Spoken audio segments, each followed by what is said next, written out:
जाएं ले आए।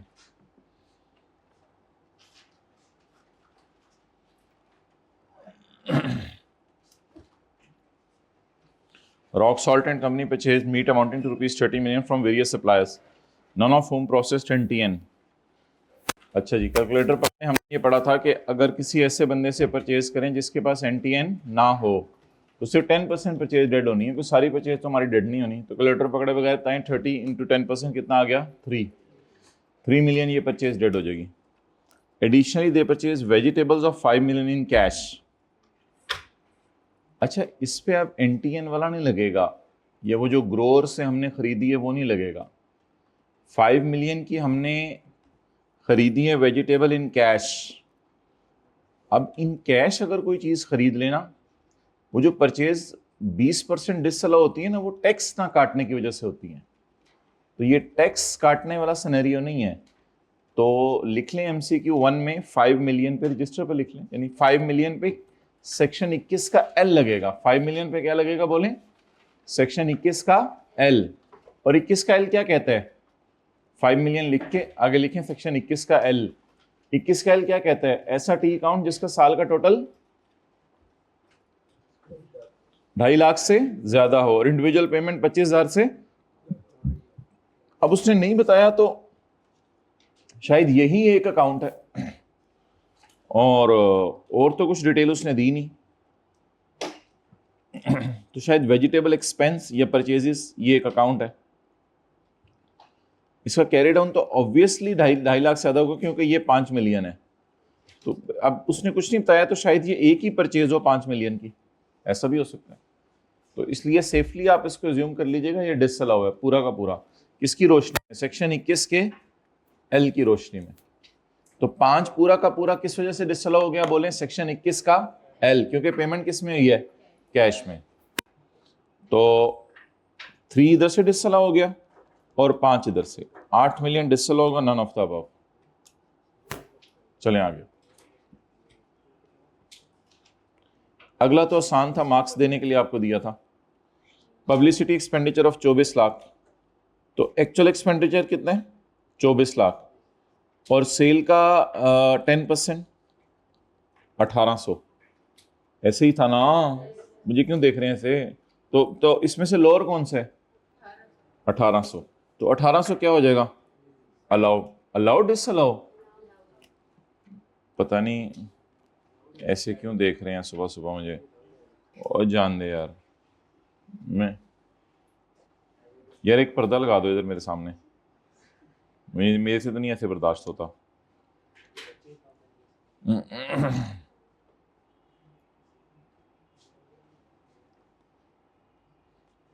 एडवर्टाइजमेंट एक्सपेंडिचर,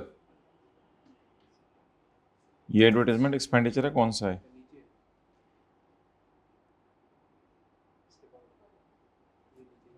नीचे ऊपर शुगर लगाया हुआ ना मैंने।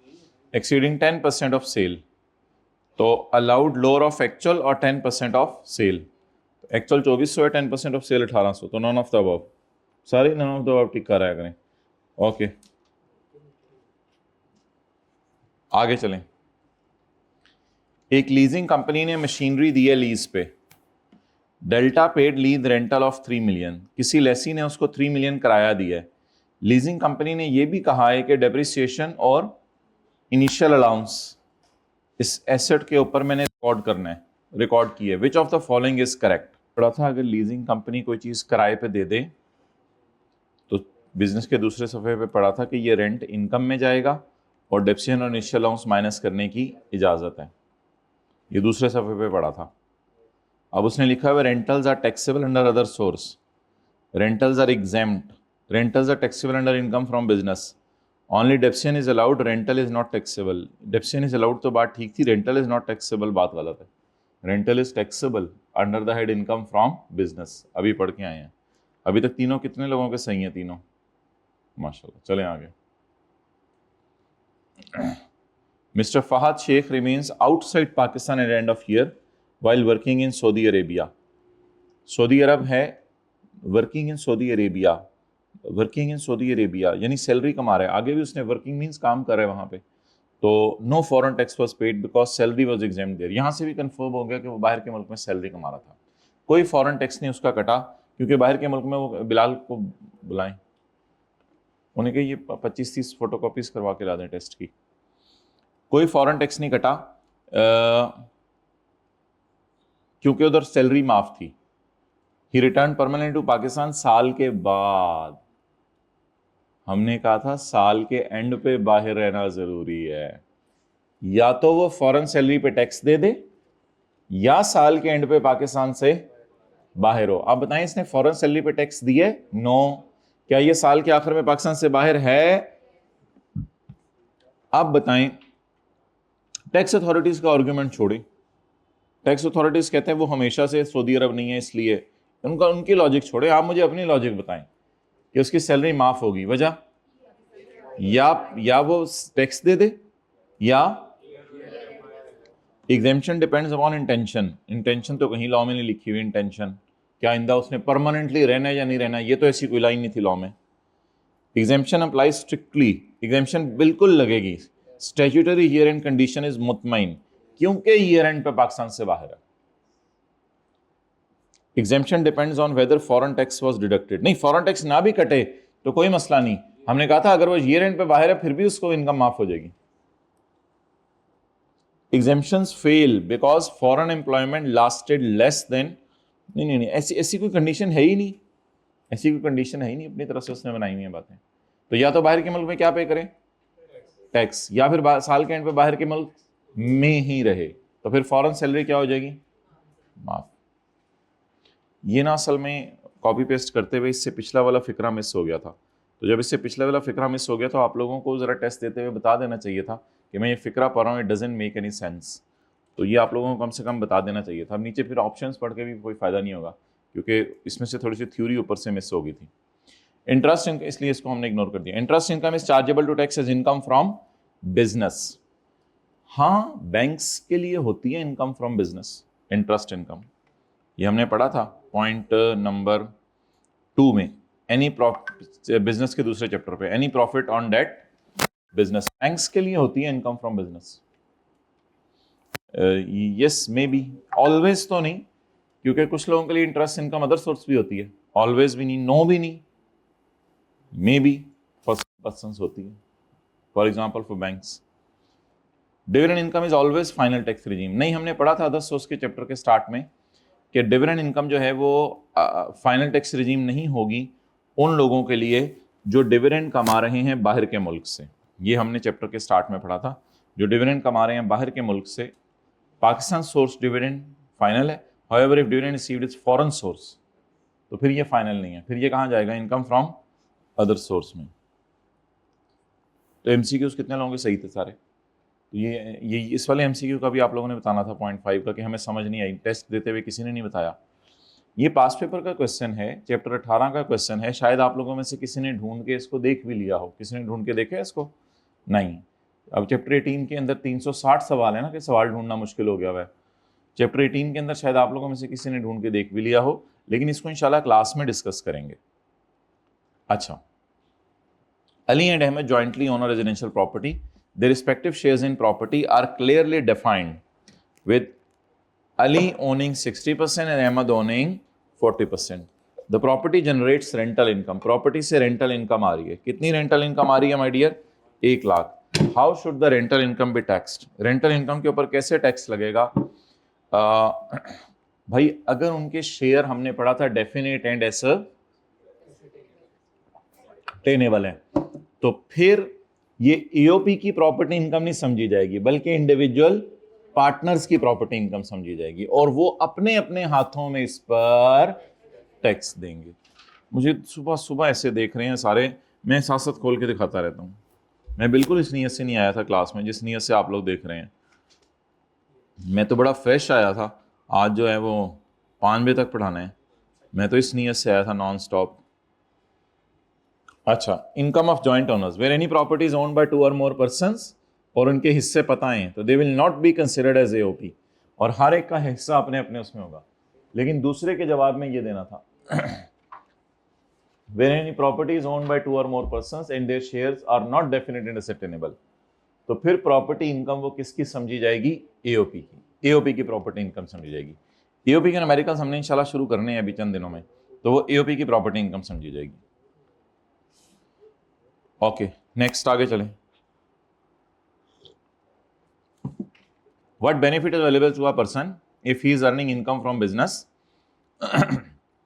If he deals with a person who is an active taxpayer, who is in active taxpayer list, अगर वो ऐसे बंदे से डील करें जो एक्टिव टैक्सपेयर लिस्ट में है, देखिए what benefit available to a person earning income from business if he, यानी बिजनेस कमाने वाला, if he deals with a person who is active taxpayer, वो एक ऐसे बंदे से डील करता है जो एक्टिवली टैक्स पे कर रहा है।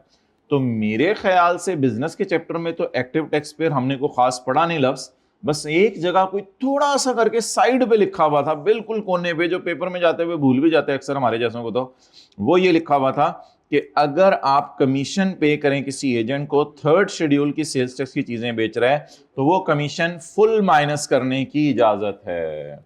पेज नंबर जो है वो 161 कहते हैं इसको।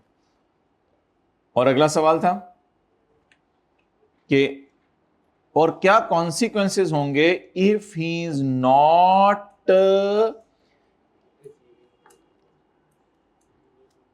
ये ना अगेन फिक्रे की गलती थी, ये भी आप लोगों को बता देनी चाहिए थी। सारी बात है, नए सवाल जब भी डलेंगे ना टर्म टेस्ट में, जो पास्ट में कभी टेस्ट ना हुए हो, तो इक्का दुक्का ऐसे मसले आएंगे, या तो हम बिल्कुल ही पुराने वाले सवाल डाल देते, फिर तो वो टेस्ट हुए होते हैं पिछले सेशन में।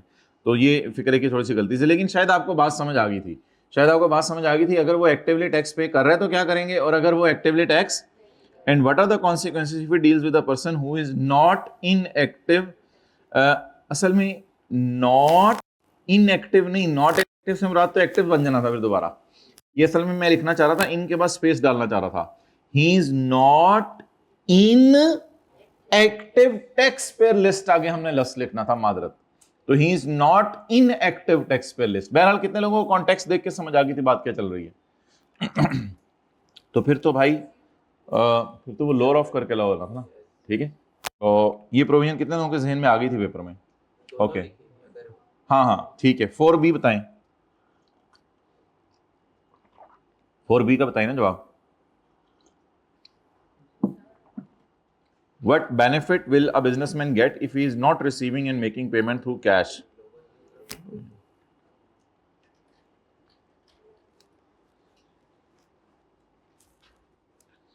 अगर वो कैश से पेमेंट नहीं कर रहा और कैश में पैसे नहीं ले रहा, तो उसे क्या बेनिफिट मिलेगा? यानी फिर किस में कर रहा है, पहले तो ये बताएं। What benefit will a businessman will get he is not making payment in cash? अगर वो कैश में पेमेंट्स नहीं कर रहा। अब यहां पे पेमेंट्स के बारे में 2 सेक्शन थे और रिसीविंग के बारे में 1 सेक्शन था।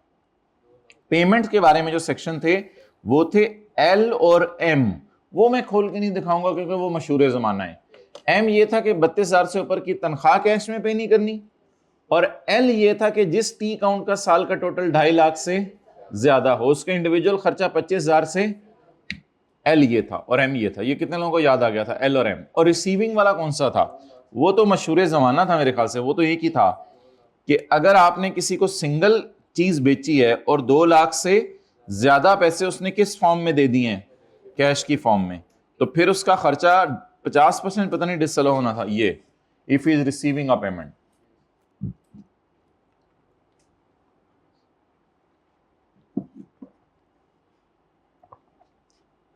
क्वेश्चन 7,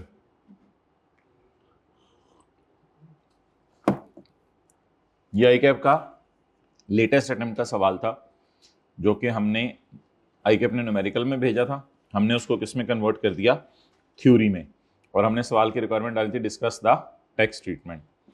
तो पहली लाइन पढ़ के बताएं वो बंदा रिटायर कब हुआ है, रिजाइन कब किया उसने? 31 मई 2026 को। तो बताएं अब हमारे साल कितने महीने नौकरी की? 11 महीने। तो बेसिक सैलरी 4,95,000 पर मंथ। तो आप लोगों ने जवाब दे के आना था, जो कल मैंने आपको सोल्यूशन भेजा है, आप लोगों ने जवाब दे के आना था basic salary will be fully taxable, so taxable salaries 5,445,000। इस फिगर के निकालने का ये फायदा हो जाना था कि आगे जो एग्जेम्पशंस होनी थी बेसिक सैलरी की बेस पे, वो भी साथ साथ कैलकुलेट हो जाएंगी। तो जरूर फिगर्स निकाल के आया करें, चीज़ों को ओपन ना छोड़ा करें डिस्कशन में। डिस्कशन का मतलब ये नहीं होता कि फिगर्स नहीं निकाल के आने, फिगर्स निकाला करें, फिगर्स निकाला करें। ओके मतलब सॉल्व तो नहीं करना ना, इट इज नॉट एक्सेप्टेबल। और इधर ब्रैकेट में जिस तरह सॉल्व हुआ हुआ है उस तरह चले फिर भी समझ आ रही है बात, लेकिन इससे ज्यादा सॉल्व नहीं करना। अगला पढ़ें जी, UEL provide mister Khan for a furnished house. तो घर दे दिया ना, तो घर में क्या था रूल, 45% ऑफ बेसिक सैलरी, या वो पैसे जो देता अगर घर ना देता, लेकिन अगर वो मिसिंग है तो फेयर मार्केट रेंट, ये याद है। तो क्या करेंगे, 45% बेसिक सैलरी का लेंगे, कैलकुलेटर पकड़े, 45% लें इसका 45% लें इसका ये जो बेसिक सैलरी हमने निकाली हुई 544500 का, इसका 45% लें, और साथ जो है वो आप लोग लें उसका, यार ये तो नहीं बैठ के पढ़ाया जा रहा है इधर।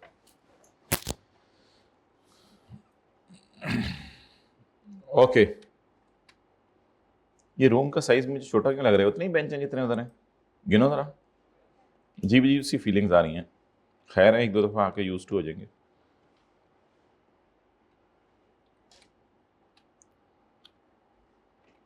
अच्छा 1,80,000 को जरब दे 12 से, क्या जवाब आया, और 11 से 1,80,000 को 11 से। As the accommodation is provided by employer, the taxable value shall be higher of 45% of basic salary and fair market rent. So the higher is 2450,000. It will be taxable. Okay. आगे चलें भाई, ये एक एक्स्ट्रा बेनिफिट है, in addition. In addition का मतलब होता है इसके अलावा, इन एडिशन इसके अलावा, आखिरी सफा। In addition, UEL reimbursed 20,000 towards apartment maintenance charges. भाई ये तो नहीं मिले भाई, इस रो में तो नहीं दिया आपने, तो उसने मेंटेनेंस चार्जेस के लिए पैसे दिए। तो मेंटेनेंस का मतलब क्या होता है, मेंटेनेंस का मतलब ये होता है कि एम्प्लॉयर एम्प्लॉय को कहता है कि यार आपके घर के अंदर कोई भी रिपेयर मेंटेनेंस हो ना, कोई बाथरूम के अंदर जो है मसला हो जाए, किचन के अंदर मसला हो जाए, कमरे में मेंटेनेंस मेरी तरफ से, तो ये तो एक एक्स्ट्रा बेनिफिट है। और ये रीइंबर्समेंट ऑफिशियल ड्यूटी के लिए या पर्सनल खर्चे की रीइंबर्समेंट है। तो 20,000 को आप लोगों ने 11 से मल्टीप्लाई किया था। ओके तो 20,000 ज़रब 11 maintenance charges reimbursed by employer shall be fully taxable. Done, आगे चलें। During the year total contribution to the recognised provident fund amounted to 1,089,000. Total contribution that is shared equally between employer and employee. आज तक कभी भी सवाल में उसने total नहीं दी थी, उसने एम्प्लॉयर की कंट्रीब्यूशन अलग दी थी, एम्प्लॉय की अलग दी थी, क्योंकि उसको पता है अब आप बड़े हो गए हुए हैं, आप 2 से डिवाइड करके एम्प्लॉय की कंट्रीब्यूशन अलग निकाल सकते हैं और एम्प्लॉयर की कंट्रीब्यूशन अलग निकाल सकते हैं, क्योंकि उसने इक्वली का लिख दिया था और इधर टोटल का लफ्ज लिखा था। ये कितने लोगों से पकड़ी गई थी बात। तो इसको 2 से डिवाइड करें, एम्प्लॉय कंट्रीब्यूशन निकाल कर, या वैसे ही उसके बारे में लिख के आए, इट विल बी इग्नोर्ड, मतलब इसमें it will not be taxable because it is already included in salary. Exam नहीं लिखना एम्प्लॉय कंट्रीब्यूशन के बारे में। और एम्प्लॉयर कंट्रीब्यूशन के बारे में आपने माय डियर क्या लिख के आना है, एम्प्लॉयर कंट्रीब्यूशन के बारे में लिख के आना है, it is exempt up to lower of. तो टोटल कंट्रीब्यूशन इज ये, employee contribution is ignored, employer contribution is 544,500 divide by 2 करके। So employer contribution to recognised exempt up to lower of ये और 1.5 lakh.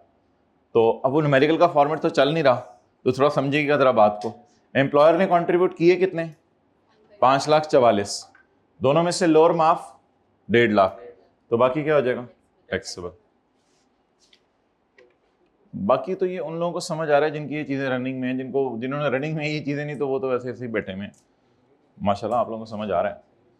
Under an employ share scheme, अच्छा आज अगर आप हमें इजाज़त दें तो हम एम्प्लॉय शेयर स्कीम प्रॉपर तरीके से सॉल्व नहीं करते, हम ज़रा शॉर्टकट लगाने की कोशिश करते हैं। फॉर्मूला जहन में रखिएगा मेरे साथ और शॉर्टकट लगाने की कोशिश कीजिएगा। ये शॉर्टकट हम आपको पेपर में भी लगाने की इजाज़त दे रहे हैं। बेशक पेपर में भी शॉर्टकट लगाइएगा, वो पूरा फॉर्मूला बेशक ना लिखें, fair market value of share minus cost of share minus cost of right, थोड़े से बड़े हो जाए, आज ट्राई करें, फॉर्मूला वही जहन में रखें। Under an employ share scheme 30,000 shares of UEL originally allotted to mister Khan. अच्छा, यहाँ तक कितने लोगों का सही जा रहा है? ये लेटेस्ट टाइम का सवाल था, ये भी आप लोग सही करने लगे हैं माशाल्लाह। Under an employ share scheme 30,000 shares of UEL originally allotted to mister Khan on 1 July 2021। बहुत पुरानी बात बता रहा है माय डियर। तो एम्प्लॉय को शेयर कब मिले थे? 2021 में। ओरिजिनली अलॉटेड के साथ कुछ ना लिखा होता तो मैंने कहा था शायद फ्री ऑफ कॉस्ट हो, लेकिन उसने लिखा हुआ है ओरिजिनली अलॉटेड एट 20 पर शेयर का मतलब बताएं। It is the cost of share.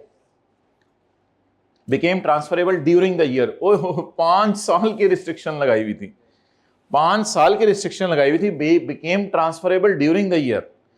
जिन बच्चों को क्लियर नहीं हुआ था उसने आगे फिर बताई ये बात।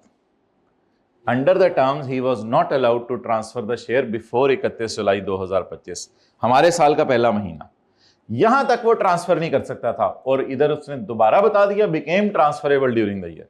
जिसको तसल्ली नहीं हुई, आई कैप ने 2 दफा लिख के बात बताई कि सुन लो हमारे साल रिस्ट्रिक्शन, अब हमारे साल अंदर वाली जेब से जब बाहर वाली जेब में आएंगे, है ही नहीं, बाहर वाली जेब में आएंगे। तो व्हाट इज द कॉस्ट? 20। लेकिन अब फेयर वैल्यू कब की देखनी है? The fair market value was 35 on grant date. Grant date को तो रिस्ट्रिक्शन लगी हुई थी, एंड 65 ऑन 31 जुलाई 25। अब आप जहन में सोचें क्या करेंगे पेपर में। Fair market value of share, पहले सुन लें, fair market value of share 30,000 into 65 minus cost of share 30,000 into 20। तो क्यों ना कैलकुलेटर, कॉस्ट ऑफ राइट तो है ही नहीं, क्यों ना कैलकुलेटर पे 65 माइनस 20 इंटू 30,000। समझ आई? लंबा तरीके से घर जाके करना हुआ कर लीजिएगा। 65 माइनस 20 इंटू 30,000। हाँ, लिख के बता रहा हूं। पुराने वाले तरीके से लिख के बताऊं या नए वाले तरीके से? नए वाले तरीके से। Consider 65 fair market value minus cost of share minus cost of right, minus cost of share minus cost of right into number of share. यह पुराना तरीका अपनी जगह, वो जो पुराना होता 30 इंटू 65, 30 इंटू 20, 30 और लिख के दिखाया हुआ है, ये देखो। Restriction on transfer of shares ended. Therefore, benefit under the head salary is calculated by deducting the cost of share from the fair market value. ये लिख के आना था पेपर में तो मार्क्स मिलने हैं, थ्योरी का सवाल है। On the date restriction is released, so amount under the head salary is 65 minus 20 into 30,000. लेकिन उसकी जगह आप लोग कर लेते, कोई मसला नहीं, ऐसे शॉर्टकट्स में ना जाया करें। अक्सर लोग परेशान होते हैं शॉर्टकट से। Fair market value minus cost of share. और अगला भी मैंने शॉर्टकट ही लगाया हुआ है, लेकिन अगला मेरी राय मैं आपको सॉल्व करके दे देता हूं। अगला प्रॉपर तरीके से सॉल्व करके दे देता हूं। ऑन यकम फरवरी 26 मिस्टर खान सोल्ड उसमें से 20,000 शेयर्स। मिस्टर खान ने उसमें से कितने शेयर्स बेच दिए? 20,000। तो कंपनी सवाल के टॉप पे लिखा हुआ है, सवाल के टॉप पे लिखा हुआ है कंपनी कौन सी है? लिस्टेड। सवाल के टॉप पे देखो ना माय डियर, कंपनी कौन सा लिखा हुआ है? लिस्टेड। तो लिस्टेड है, पब्लिक लिस्टेड है ना, तो इसलिए सिक्योरिटीज होगी, सेपरेट ब्लॉक होगी ना। अच्छा जी, इस लफ्ज का मतलब बताता हूं, नेट ऑफ एक्सपेंसेस का इसका मतलब बताता हूं। 140 का शेयर बेचा है। What is the consideration? Quantity कितनी? Into 140 2800 less cost. Cost is sum of आबासा, ठीक है। Where is the cost of share? वो फिर पीछे मैंने निकाली नहीं हुई, वो मेहनत से अब निकालनी पड़ेगी मुझे, क्योंकि पिछला मैंने फॉर्मूला नहीं लगाया, उधर भी शॉर्टकट मारा है। वो मुझे कॉस्ट ऑफ शेयर निकालनी पड़ेगी। कॉस्ट ऑफ शेयर थी 30,000, आपको अभी अभी मैंने दिखाया था, इनटू 20 कितना हो गया? 600। Cost of right 0। Income from salary Allah का शुक्र है थोड़ी देर पहले मैंने निकाल ली भी है, डेट इज 1350। 1350। जी जवाब बताएं। 1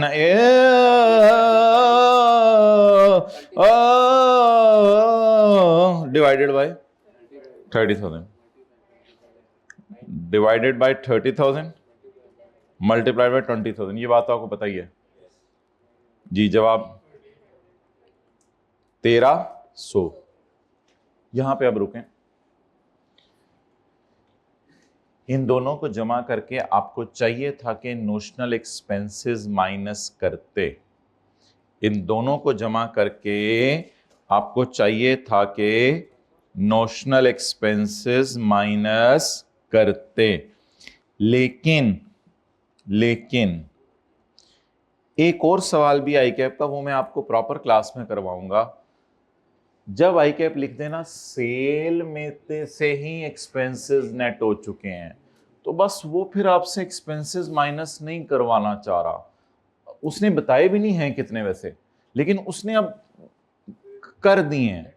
तो लिखें नोशनल एक्सपेंसेस इसलिए माइनस नहीं किए कि सवाल में लिखा हुआ था नेट ऑफ के माइनस हो चुके हैं, करने चाहिए थे इसमें। लिखें नोशनल एक्सपेंसेस माइनस इसलिए नहीं किए कि उसने लिखा हुआ है एक्सपेंसेस माइनस हो चुके हैं। अब हमें फिर करने की जरूरत नहीं है।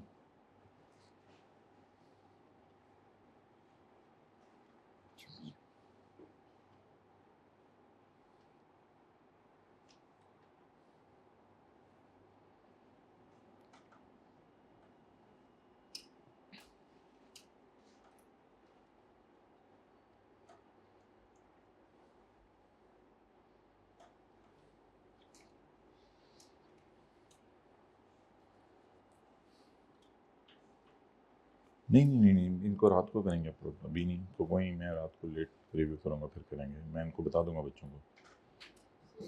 जी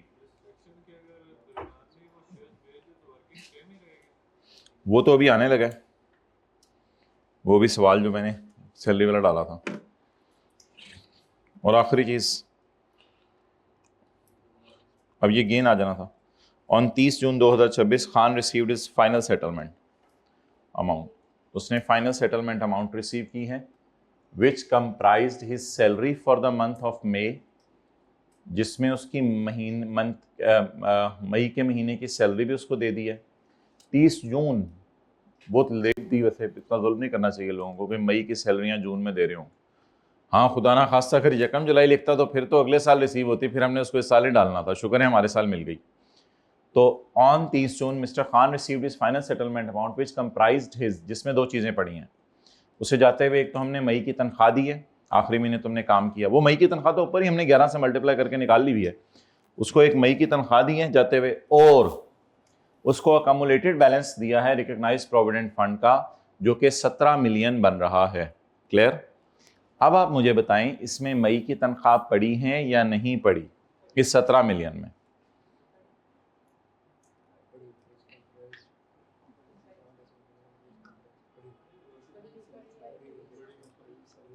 अच्छा, मुझे ना थोड़ा सा ये कंफ्यूजिंग फिक्रा लग रहा है। आई कैप ने इसको अपने सोल्यूशन में ना इस तरह एज्यूम किया कि नहीं पड़ी हुई। अब ये सारी अंग्रेजी की मार है, अब मैं क्या करूँ? अब इसका मेरे पास इन चीज़ों का कोई हल नहीं है। मुझे तो फिक्रा पढ़ के यही लगा, मुझे भी कुछ एक इस तरह का एक थोड़ा सा आया था कि पढ़ी है, लेकिन दोबारा आप पढ़ें तो ज़रा फीलिंग ये भी आएगी कि नहीं पढ़ी हुई। कुछ पढ़ने की कोशिश करें ज़रा दोबारा। Mister Khan received his fine, बस ये इसको इस तरह गौर से इसलिए ना पढ़ेंगे, ये कोई मैं टेक्स्ट का कॉन्सेप्ट दे रहा हूँ। मैं ऐसे इंग्लिश की हल्की फुल्की मारे, इन चीज़ों का कोई हल नहीं होता हमारे पास। आपके अटेम्प्ट में कोई और ऐसा फिक्रा आया होगा एक आधा, तो एक आधा पेपर में फिक्रा आ जाता है, इसकी टेंशन ना लिया करें। इसको गौर से पढ़ें और कॉन्सेप्ट मेरे खराब हो गए और मेरे टेक्स्ट का पेपर का क्या बनेगा, इस तरह की लाइनें भी आ जाती। इस तरह जो सोचते हैं वो फिर, और जिनको पता है मैंने आधा पेपर पास करने को कहते हैं छोड़ो यार चलो आगे। तो इस तरह इग्नोर करना चीज़ें सीखूंगा। वो तो जंगल का शेर है, वो तो पता नहीं कहाँ ले जाता है क्या पागलों की तरह, मतलब पागलों की तरह उसके पीछे फिरता रहे फिर हर वक्त। तो ज़्यादा टेंशन ना लिया करें आई कैप की, मैं आपको सीरियसली बता रहा हूँ। इसी वजह से बच्चे फेल होते हैं, वो ये समझते हैं कि बस ये 1-2 चीज़ें समझ नहीं आ रही ना, पूरा चैप्टर मेरा फारग है, हद होगी। अच्छा जी, which comprise is salary for June, for May की सैलरी है, एंड अकामुलेटेड बैलेंस, ये अकामुलेटेड बैलेंस है, एंड आगे लिखा हुआ है ना, एंड अकामुलेटेड। अब एंड का मतलब आप दूसरा भी निकाल सकते हैं वैसे, and accumulated balance of 17 million. तो ये रिकॉग्नाइज प्रोविडेंट फंड से इसको पैसे मिले हैं। ये पैसे माफ करने हैं। इसमें तीन चीजें पड़ी हुई हैं, एम्प्लॉय कॉन्ट्रीब्यूशन, एम्प्लॉयर कॉन्ट्रीब्यूशन और सारे सालों का इंटरेस्ट। इसके बारे में आपने लाइन लिख के, आपको याद है ना रिकॉग्नाइज्ड प्रोविडेंट फंड में जो रिटायरमेंट के वक्त पैसे मिलते होते हैं वो क्या हैं? accumulated balance received from recognized provident fund is fully exempt from tax। ये कहां हमने पढ़ा था? ये मैं आपको दिखाता हूं, ये हमने कहां पढ़ा था? ये हमने सैलरी के चैप्टर में पढ़ा था, पेज नंबर 131, पेज नंबर 133, 131 सही बोल रहा था जिसने बोला था 131। accumulated balance received on retirement, resignation, termination।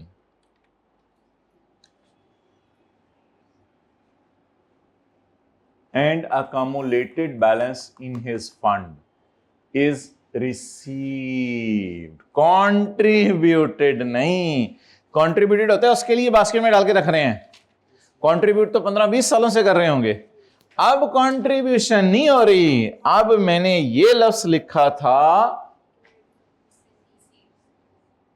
Received का मतलब होता है अब वो बास्केट भर गई है, लाल रुमाल हटाएं, ये पैसे घर लेके जा रहे हैं। जैसे वो 9,41,000 की फिगर याद होगा आपको, जो हमारा मेन सवाल था। तो ये क्या हो गई? Examined. The accumulated provident fund balance include interest। ओ, ये सारे सालों का इंटरेस्ट नहीं है, ये हमारे साल का इंटरेस्ट है। अगर ये सारे सालों का इंटरेस्ट होता तो फिर तो इसका कुछ भी नहीं करना था। सारे सालों का इंटरेस्ट का हमारे साल क्या करना है? सारे सालों का इंटरेस्ट का हमारे साल क्या करना है? बड़ा कमाल सवाल था। ये इंटरेस्ट इस साल का दिया उसने, सिर्फ किस साल का दिया? इस साल का। और ये क्रेडिट हो रहा है उसके अकाउंट में, जमा हो रहा है, जमा होने के बाद मिल गया ऊपर, लेकिन क्रेडिट हो रहा है उसके अकाउंट में। इंटरेस्ट क्रेडिट होने का मतलब क्या होता है और सारे सालों के इंटरेस्ट का क्या मतलब होता है? आज सुने ये बात। ये सवाल किया था हमने क्लास में, ये पैसे उसके अकाउंट में क्रेडिट हुए हैं, ये पैसे उसके अकाउंट में क्रेडिट हुए हैं, ये पैसे उसके अकाउंट में क्रेडिट हुए हैं। इंटरेस्ट इज क्रेडिटेड, ये interest credit for the year है। ये उसके अकाउंट में पैसे क्रेडिट हुए हैं, ये उसके अकाउंट में पैसे क्रेडिट हुए हैं, ये वो घर लेके जा रहे। हमारे सवाल ने ये वाला नहीं दिया सारे सालों का, हमारे सवाल ने ड्यूरिंग द ईयर वाला दिया है। तो हमने भी क्लास में ऐसा ही सवाल किया था। रिटायरमेंट के साल में ये तीन फिगर्स भी डील की थी हमने, जब आप लोग गलती से 12 से मल्टीप्लाई करते, मैंने कहा था 9 से मल्टीप्लाई करें। तो रिटायरमेंट के साल में ये वाली फिगर्स भी दी हैं उसने और ये फिगर एग्जैक्ट दिया उसने। नाउ उसकी ये वाली फिगर जो है ना 17022 is like this. Why? Received accumulated balance. accumulated में सब कुछ पड़ा होता है, इसमें सारे सालों का एम्प्लॉयर, सारे सालों का एम्प्लॉय कंट्रीब्यूशन, सारे सालों का इंटरेस्ट पड़ा हुआ है, ये उसे रिसीव हो रहा है। और ये 2837 इसमें इस साल का इंटरेस्ट है, और इस साल का इंटरेस्ट वैसे उसको यहां देना चाहिए था, क्योंकि हमारा रिदम बना होता है इधर कि एम्प्लॉयर कंट्रीब्यूशन, एम्प्लॉय कंट्रीब्यूशन और इंटरेस्ट को ट्रीट करें। लेकिन वो ड्रामे ने इस साल का इंटरेस्ट कहां जाके दिया? एंड पे जाके दिया। तो कितने लोगों को पता चल गया था ये इस साल का इंटरेस्ट है? नहीं पता चला था? तो ये ऑफ द ईयर को फिर काट देना दें आप लोग, अगर नहीं पता चला था। मैं आपकी बात मान रहा हूं, अगर ये सारे सालों का इंटरेस्ट होता ना तो फिर ये इसी में पड़ा होता, फिर तो इसको भी इग्नोर करना है ना। लेकिन उसने लफ्ज क्या लिखा है देखें, accumulated balance includes interest credited in the year। So what is interest credited in the year? 58, in the year 60, in the year credited। Hold receipt आखिरी साल माफ हो गई, बिल्कुल। लेकिन वो होल्ड रिसीट माफ होने की वजह यह है कि इन सब के साथ कुछ ना कुछ पहले सलूक करके आओ। तो वो ये मिलने से पहले क्रेडिट हुआ होगा, वो आई कैप ने नीचे लाइन डाल दी, उससे तो कोई फर्क नहीं पड़ता। ये पैसे मिलने से पहले ये क्या हुआ होगा?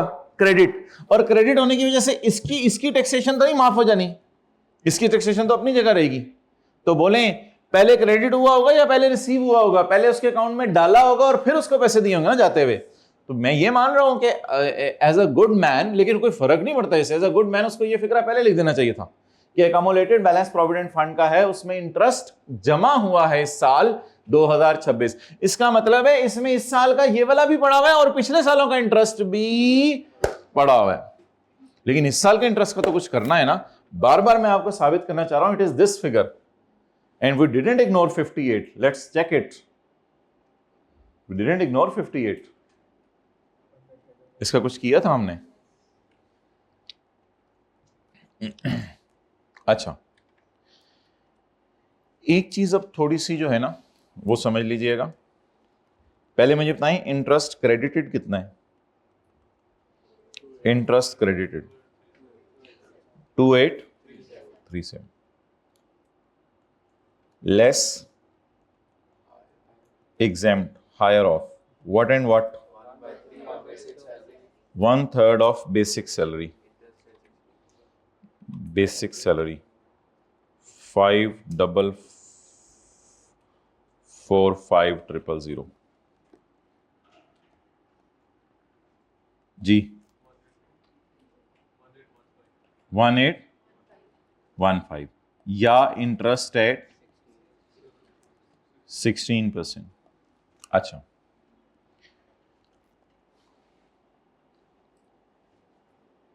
असल में ना 16% इंटरेस्ट उसने इंटरेस्ट रेट नहीं बताया। अगर उसने बताया होता ना इंटरेस्ट रेट 20 या 21% है, तो आप करते 2837 डिवाइड बाई 21% मल्टीप्लाइड बाय 16%। लेकिन एक चीज वो दे गया जो हमारे काम की है, वो दे गया रिटायरमेंट के वक्त जो उनको पैसा मिल रहा है, वो पैसा में इंटरेस्ट भी पड़ा हुआ है, वो पैसे में इंटरेस्ट भी पड़ा हुआ है। इसका मतलब है आप अगर, ये जरा बात समझिएगा, इसका मतलब है आप अगर 17022 आप अगर इसमें से ये फिगर माइनस कर दें तो फिर आपको ये फिगर आ जाएगी। एग्रीड और नॉट? इस पर मिलना इस साल इंटरेस्ट, जाहिर बात है इंटरेस्ट किसी अमाउंट पे मिलता है ना। इंटरेस्ट इस साल के अमाउंट पे मिलता है या सारे पड़े हुए पैसे पे मिलता है? तो समझे क्या बात। ये थोड़ी सी जरा टेक्निकल बात होगी थी, ये उसने आईके ने पहली दफा टेस्ट की है। ठीक है, ये क्या है 941 सारे सालों की फिगर है। इसमें से अगर आप माइनस कर दें ये, तो what you will get, full amount lying in fund. उसके ऊपर परसेंटेज लगा के देख लेते हैं, हमारे परसेंटेज लगा के देखते हैं। 17022 minus 2837, what is this? It is money lying in fund before giving this year interest. Yes or no? It is money lying in this fund. ये वो मनी होगी ना, it is money lying in this fund before receiving या before crediting our year interest. हमारे year के interest credit होने से पहले मनी लाइंग इन अकाउंट कितनी थी, वो बताएं जी। मनी लाइंग इन अकाउंट कितनी है जी? 14185। ये 14 मिलियन है। अब आप वैसे कैलकुलेटर पे काम भी कर सकते हैं। 2837 को डिवाइड करें 14 मिलियन से। 2837 divided by 14185, 2837 divided by 14185 multiplied by 100, exact 20%। 20% interest credit हुआ है इस साल। अब आप उस तरह भी कर सकते हैं कि ये फिगर 20 पे पड़ी हुई है तो मुझे 16 दे दो, ये फिगर 20 पे पड़ी हुई है तो मुझे 16 दे दो। But that was bit tough for you at least. तो कोई नहीं, हल्का फुल्का तो अब चलता है। खैर है, इक्का दुक्का तो इसी अटेम्प्ट में इसी प्रोसेस से पढ़ के लोगों के सर्टिफिकेट ऑफ मेरिट भी आए, उन्होंने ये चीज़ें नहीं की थी। वैसे इन चीज़ों से क्या फ़र्क पड़ता है? इन चीज़ों से तो कोई फ़र्क नहीं पड़ता माडिया, ये तो इक्का दुक्का चीज़ें हैं, हर टाइम में आती हैं। अगली दफ़ा वालों के लिए कोई और इक्का दुक्का आप लोगों के लिए आ जाएंगी, तो इन चीज़ों की टेंशन ना लिया करें। तो बता दें, इफ़ आई डिडक्ट, इसमें से ये माइनस करूं तो क्या आएगा? इसको एक बैंक समझ लेना। मेरे बैंक में पड़ा हुआ सारा सरमाया आ जाएगा, उसमें मुझे इंटरेस्ट मिलेगा।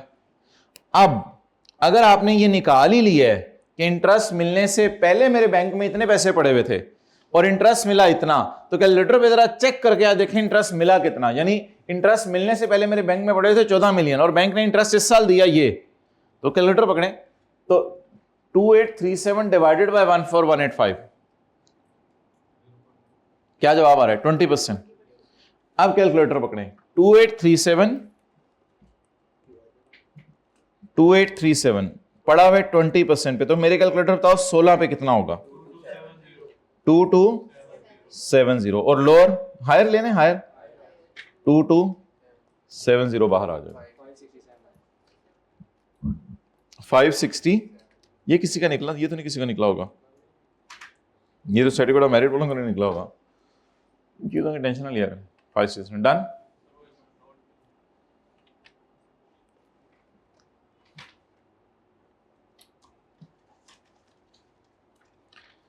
अच्छा, मैंने सॉल्यूशन में ना डायरेक्ट इस पे 16% लगा दिया हुआ है और रिवर्स वर्किंग करके 20% नहीं निकाला, लेकिन अब मेरे दिल में आ रहा है कि वो ज़्यादा अच्छा तरीका है कि 2837 डिवाइड बाय 20% निकला था, फिर उस तरह करते हैं।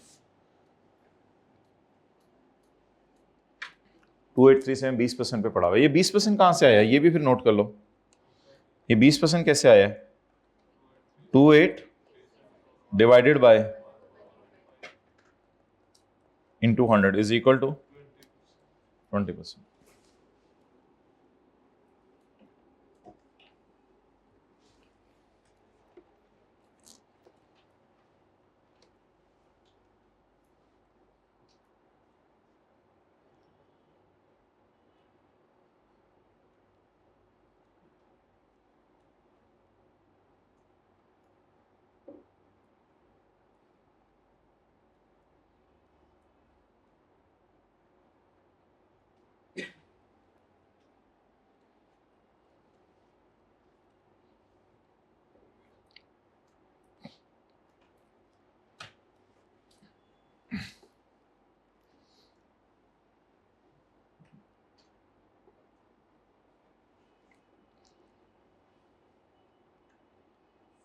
चलें भाई, और कुछ हमें पता चले ना चले, ये इक्का दुक्का चीज़ें 20% 16%, ये तो मेरी नज़र में कोई ऐसी इंपॉर्टेंट चीज़ें नहीं है।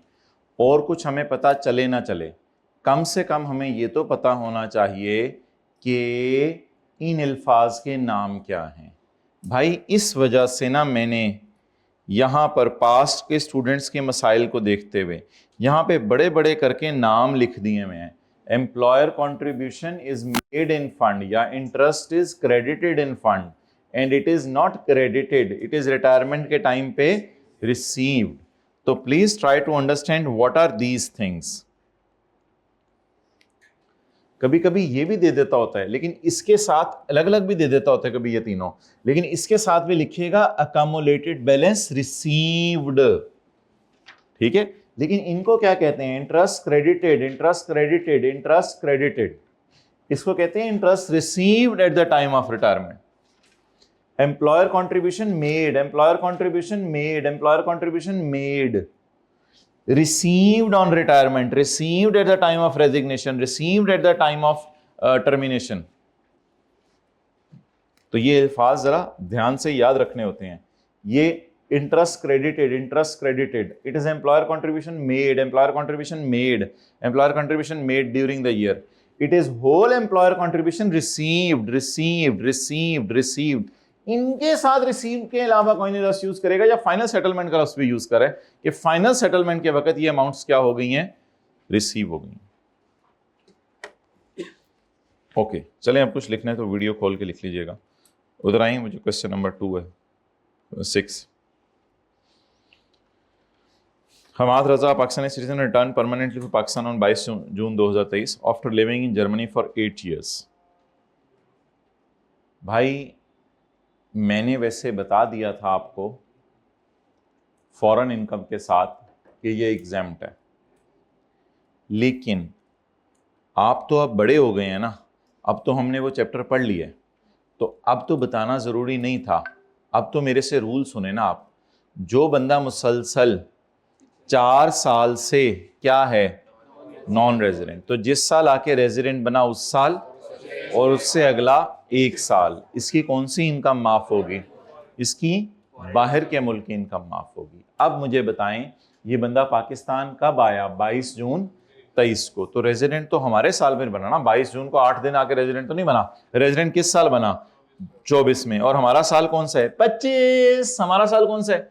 25। तो बोले जिस साल आके रेजिडेंट बना वो 24 था, 24 और उससे अगला एक साल 25। तो जो बंदा मुसलसल 4 साल से क्या है? नॉन रेजिडेंट, वो जिस साल आके रेजिडेंट बना उस साल और उससे अगला एक साल, इसकी फौरन इनकम क्या होगी? माफ होगी। तो लिखें ये 24 में आके रेजिडेंट बने, इसलिए 24 और 25 की फौरन इनकम माफ होगी। ये आप लोगों ने पेपर में नहीं करना था, क्योंकि पेपर में आप लोगों को मैंने ये पढ़ाया नहीं हुआ था, लेकिन अब समझ तो लेना। ये 2024 में रेजिडेंट बनाए, इसलिए 24 और 25 की फौरन इनकम माफ होगी। सिर्फ कौन सी इनकम्स? Foreign source incomes. ये 24 में आके रेजिडेंट बनाए, इधर तो नहीं रेजिडेंट, 8 दिन से तो नहीं रेजिडेंट बन जाता ना, 8-9 दिन से तो नहीं रेजिडेंट, 24 में आके रेजिडेंट बनना है। जिस साल आके रेजिडेंट बना, ये 24 में आके रेजिडेंट बने, तो इसलिए 24 और 25 की फॉरेन सोर्स इनकम क्या होगी? इसकी माफ होगी। चलिए मैं क्लास खत्म कर रहा हूं, अब कल इसी टाइम दोबारा आ जाएंगे 9:30 बजे, 9:30 पौने 10 तक मैं बता दूंगा, तो वो ये न्यूमेरिकल कर लेंगे। ये फिगर मुझे बस निकलवा दें, ये माफ कितनी करनी है? 4000 यूरो आप लोगों ने ऐड करके लेस की थी, किसी बच्चे ने ऐड करके लेस की थी? किस तरह निकाली थी जरा निकलवाएं। 4000 यूरो, भाई बाहर के मुल्क तूने टैक्स पे किया हुआ है, वो तेरा नसीब, हमने तुझे टोटली माफ कर दी है ये इनकम। बस हमने न्यूमेरिकल के फेस पे एग्रीकल्चर कल किया था ना, उस तरह ऐड करके लेस करना था बस। लेकिन फिगर निकलवाएं, फिगर निकलवाएं। ये 4000 कट कटा के मिला है, 4000 किस पे पड़ा हुआ है? 70 पे। मुझे कितना चाहिए? 100। 5714। लेकिन माय डियर ये तो यूरो के अंदर जवाब आ जाएगा, मुझे किसके अंदर जवाब चाहिए? पाक रुपीज में। Into rupees is equal to 1828। आगे 3 जीरो भी होंगे ना मेरे ख्याल से। ठीक है, चलें जी, अल्लाह हाफिज।